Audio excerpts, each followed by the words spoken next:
Up this week is another interview with Debbie Rochon, Scream Queen and film movie legend. So we basically talked to her about the home video story era and what she thinks of pirating and watching movies online and stuff like that. So it's a great interview, and here you go. Do you buy films online, or do you rent stuff on? If you can't get the physical format, do you use it as a default? Or? I only buy movies online if they are extremely rare. You know, very, very rare. You know, I will now. I mean, it's becoming more and more common that I buy it online, unfortunately, because it just, you know, you can bin dive all you want at these mega stores, and you'll never find the titles that you want. But you know, to find like the gems, the rarities that you can no longer find now that the mom and pop is closed down, and certainly, you know, even talking just for a second about Blockbuster, as good as they were, you know, compared to nothing, they would have the Blockbuster cut that cut up all their movies. Yeah. So, I mean, Bad Lieutenant, perfect example, you know? So, that sucked, you know? And so, like, it was a big deal. And so, yeah, I mean, now I'm closer and closer to being forced to buy everything online. And, you know, as long as I can get what I want, it's not too terribly bad. But you know, the whole experience of going out and finding something, you know, I used to have to be pulled out of video stores. I could spend hours and hours there. I mean, like, I methodically went through all of the titles, so, you know, I could be there for maybe only a half an hour, but, you know, I could spend hours there. Hours and hours there. So you don't download, you don't use I haven't Netflix? yet, nope. And is that like just a loyalty to the format, the physical format? It's I haven't joined Netflix because it is a loyalty to the format, and it's also you know, if I want a movie, I really want the artwork.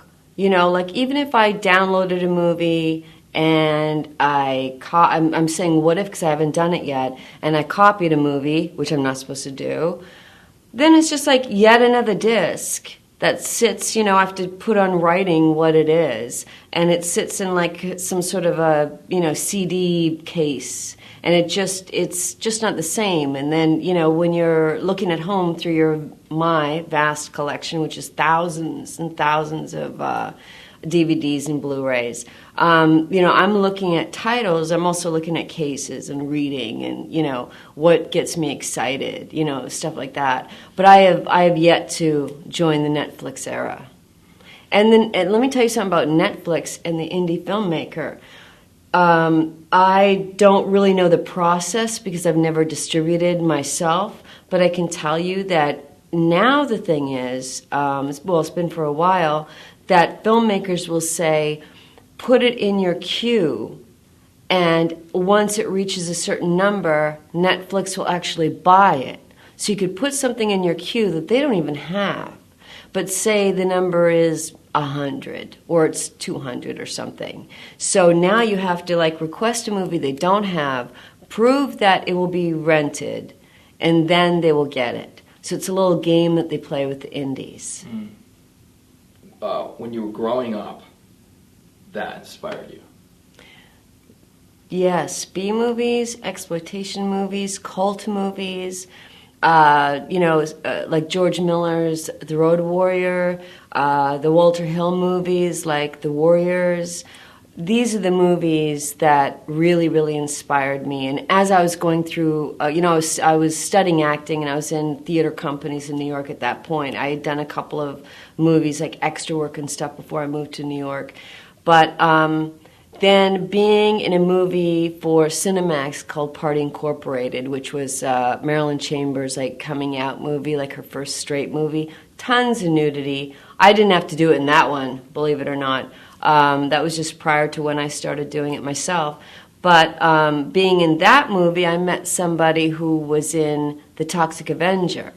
And he told me about trauma, So I went immediately to the video store and I rented it, and I was like, yeah, this is a company that, you know, I really want to work with. This is insane. Like, I could do that, you know, amazing. You know, I could definitely do that.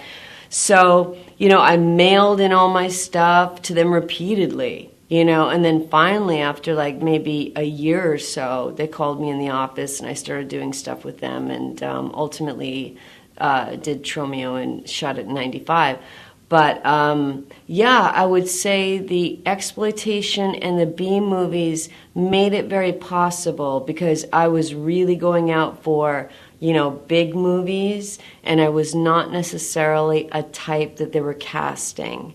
But I knew that I had something to offer and to give. And I knew that this is, you know, I was a lifer. And I just had to get in front of the camera, like to work it out, to get good. There's only one way to do it. And so, you know, that was my goal. And so it seemed like the exploitation movies, not only were they fun to watch, but it seemed more accessible if you could just break in. And so you would find out who these directors were, and you would look them up, and you would mail them things, and, you know, eventually I would start getting work. Now, do you find the roles that you've gotten in the last 5 to 10 years have been more fulfilling, or do you just love it all, or?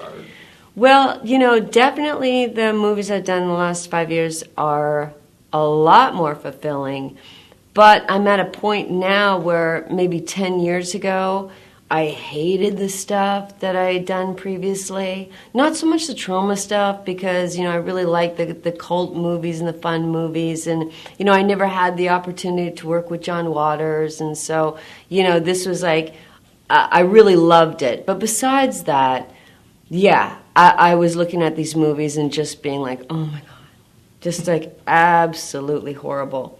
Now I look at them and I think they're fabulous.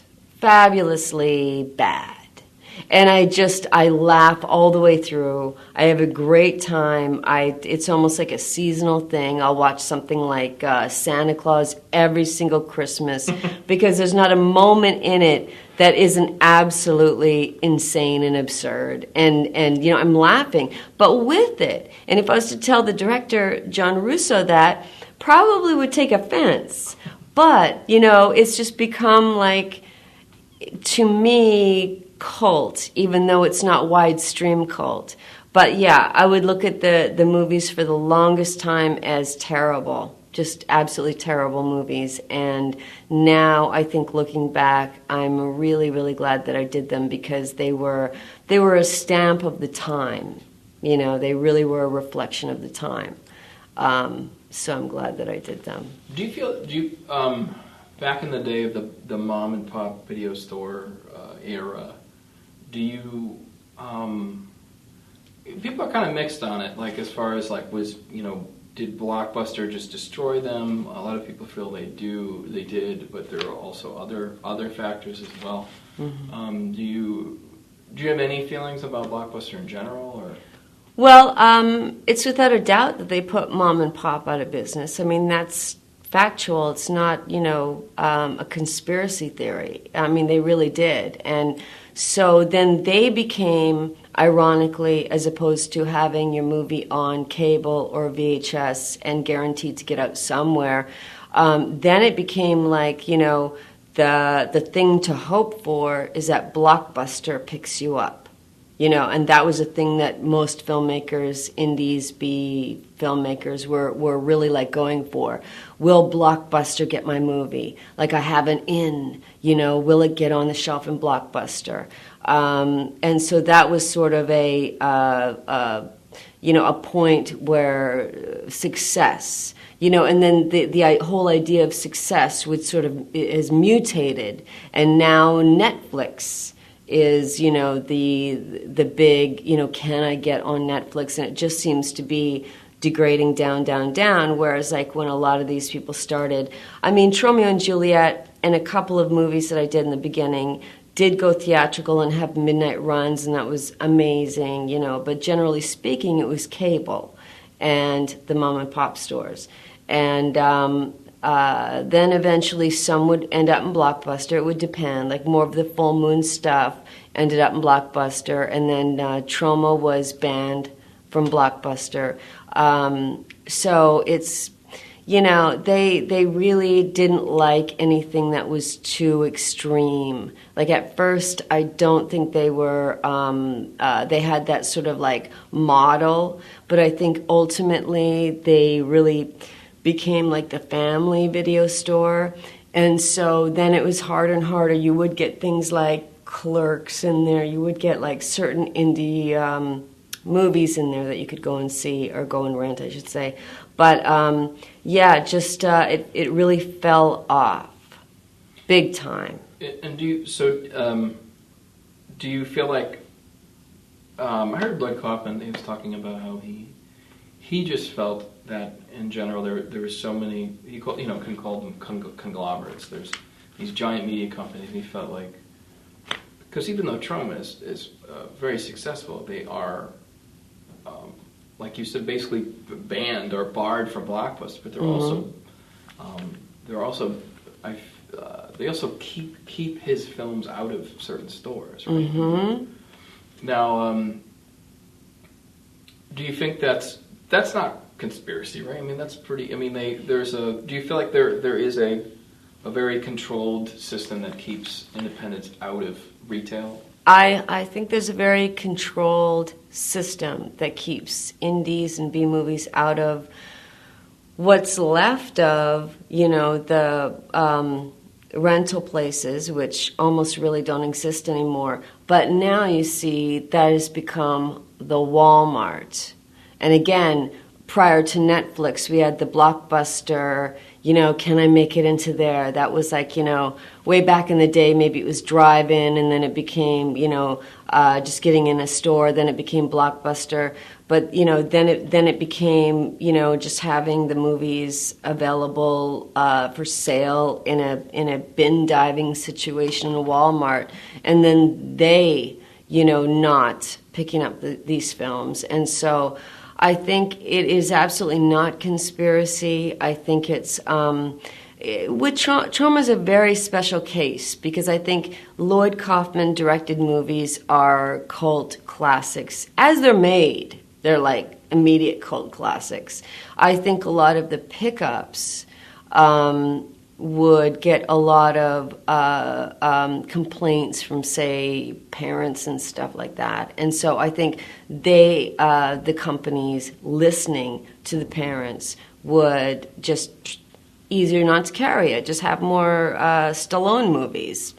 No problem. Like, people are going to rent or buy. So just give them the choice that we want to give them, you know. So I think it's not a conspiracy theory whatsoever. You know, I think when I was making movies with Full Moon, I did about 5 movies with them. And, you know, it's all a game, really. Like, the person who was getting the movies into Blockbuster was friends with the buyer and, you know, would take him out, wine and dine him. And so then he would get the movies in. It wasn't just like, oh, here's the movies, they got in. So there was a very personal relationship with the buyers of Blockbuster. So, you know, there we get into like a lot of politics and stuff. Now, do you think, do you think there was a video store culture? Do you think do you think it was, do you think there was a video store communities and cultures? I mean, do you think we've lost something? Or? We've lost a lot because, like I said, you can go to a mom and pop store. You could go to a mom and pop store specifically and get very rare titles. You know, like, again, a John Waters or a documentary on Johnny Thunders or something like that. That's really offbeat, completely dependent on the taste of the mom and pop store.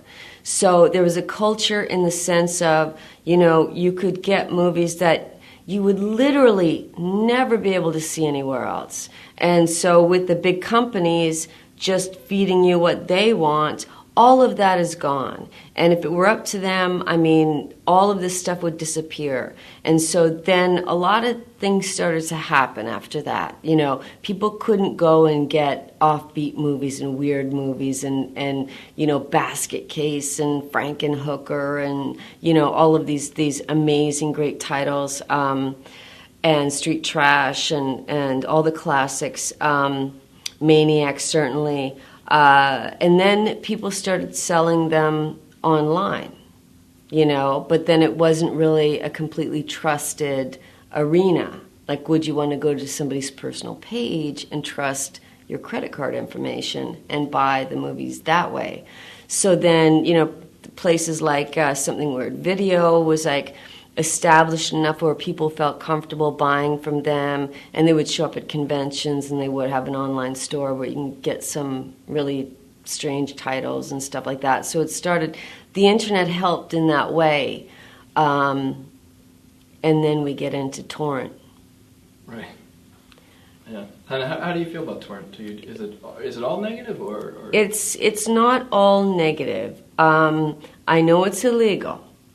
However, I will say that because not everything is released on DVD and Blu-ray, that there are, going back to Johnny Thunders, like music or movies, there's movies that are not released, and they haven't been since they were made. Like, they played in a theater in New York, maybe in LA, that's about it. And they didn't exist otherwise. I'm your host, Tom Seymour. And I'm your other host, Ken Powell. Good night, y'all.